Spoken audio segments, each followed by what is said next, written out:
Hello to you and thanks for joining. This is exciting, isn't it? My first foray into YouTube videos.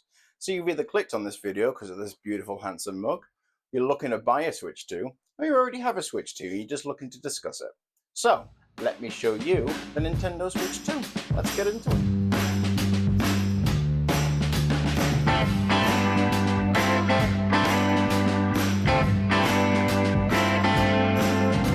So, a little background about me and Nintendo. So I am younger than I look, but believe you me, when it comes to Nintendo, I have been around the block.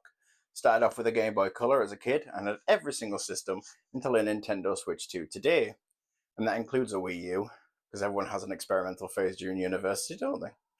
I've had a 2017 model of the Switch, moved on to a beautiful Zelda OLED model, and finally got the Nintendo Switch 2 today. So I feel like that gives me enough of a background to be able to give you an open and honest opinion of this beautiful new system. The rumours are true. This screen is not as high quality as the OLED, but considering this thing can now output in 4K, you may be using it less in handheld mode anyway. It's considerably bigger than an OLED, and you can tell. My first time in handheld, I felt like I was in the cinema, and as someone who's obsessed with quality, I didn't feel like it was an overall downgrade. We have a direct comparison here with my beautiful Zelda OLED and the Switch 2, and as you can see, it's not as bright, but Super Mario Odyssey was crisper and higher resolution on the Nintendo Switch 2, thanks to the free updates. Which, on an editorial note, thank you to Nintendo for providing these free updates, because I've been trying to start Pokemon Scarlet and Violet for like 3 years, and it's taken like 5 attempts. It's got some weight in it. It's a lot more sturdy than its older siblings, and because of the Joy-Con size increase, these tiny hands don't get tired as quickly. Which, let me tell you, I love these things. They're so much more comfy than the previous Joy-Cons. No longer will you get hand cramp while drifting around Coconut Mall as Rosalina, or sledding down the hills in Breath of the Wild. Which leads me to a lovely comparison of these new Switch 2 versions. I know my bias may be showing, but honestly, a great comparison of the technology is this game and its sequel, Tears of the Kingdom. The draw distance alone is incredible. The 4K resolution in HDR makes this feel like a brand new game, if you ignore the pricing structure, but thankfully, if you have a Nintendo Switch Online subscription, you can enjoy these upgrades for free. I tell you what, one of the great examples of this, faster loading times. Absolutely love faster loading times. I know I've been spot a bit with the PS5, but you know, in handheld mode, it's faster. You can get anywhere in The Legend of Zelda in like 10 seconds. Who would have thought it? You may have seen some things online about backwards compatibility. For example, Bayonetta 3 is finally as it should be.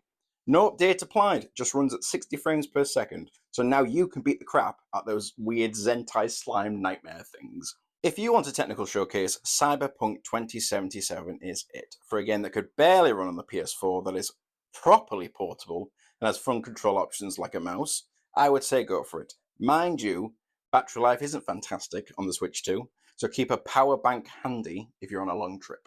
I mean, this is just absolute magic. Being able to play The Legend of Zelda Wind Waker in its original form, in handheld mode, wherever you go. I mean, that was worth the price of admission alone for me, I've got to be honest with you. And thanks to the bigger storage, I can have my entire Nintendo Switch catalogue on here. I would definitely recommend getting an SD card, because 250 gigs in this day and age ain't going to get you. So in summary, I'm really glad I got a Switch 2. Because let's face it, the Switch was a bit outdated, it was very sluggish. The games just weren't playing what they were playing like. But thanks to this, I can revisit the old catalogue and finally complete Pokemon Scarlet and Violet. And I'm excited to see what they cook up with this thing, because, well, you know, to begin with, things are a bit sluggish. Believe you me, once they finally put things like Final Fantasy VII Remake Trilogy on this, that's going to be amazing. Will certainly make the commute to work a little bit easier. I feel like this potential is really going to come to play. So if you want one, by all means get one. And if you don't, maybe wait until there's a price decrease or it comes on offer. But for now, I'm very glad I bought one. And if you want one, by all means, get one. So, thank you very much for watching this video. Thank you for liking the video if you've liked the video. And thank you for subscribing to the channel if you've subscribed to the channel. Because I'd like to do a lot more videos, not just about video games, but music and TV and films, all sorts of media, because that's my kind of thing. That's the kind of thing I love. And hopefully this will, you know, sort of justify the £72,000 worth of student debt I have for a filmmaking master's. So yes, thank you very much for watching. Have a wonderful day, have a wonderful evening, and an even better night.